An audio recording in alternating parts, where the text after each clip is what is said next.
Vakar mūsu iknedēļas raidījumā. Šeit mēs esam atraduši sugu ļoti rētu. Pirkstiem neēsties. Tas ir kailais bezpajumtnieku gliemeļs, kas ir arī migūdzi, kā izskatās. Afroamerikāns. Tā ir ļoti reta suga, izmirstoša. Līdz šim esmu tādu tikai savā karjerā vienu redzējis. Šis ir otrais. Kur jūs lūdzu pirmo redzējāt? Kaut kā tur.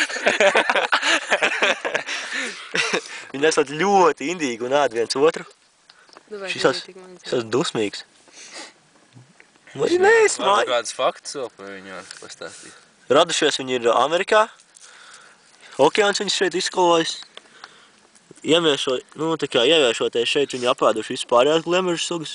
Arī baltos. Arī baltos, jo, Tātad te ir bijis rasu karš? Rasu karš, jā, un acīm redzam, melnie ir uzvarējuši šos te.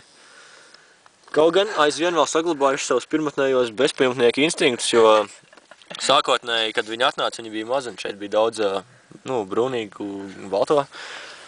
Un darbu viņiem bija diezgan grūti dabūt. Tādēļ viņi ir bez mājām. Kur mēs esam? Jā, kur mēs vispār atrodamies? Kādā Horvātijā. Kaut kādā mežā Horvātijas. Horvātijas afroamerikāņu kalkliem. Tas pēdējais kadrs.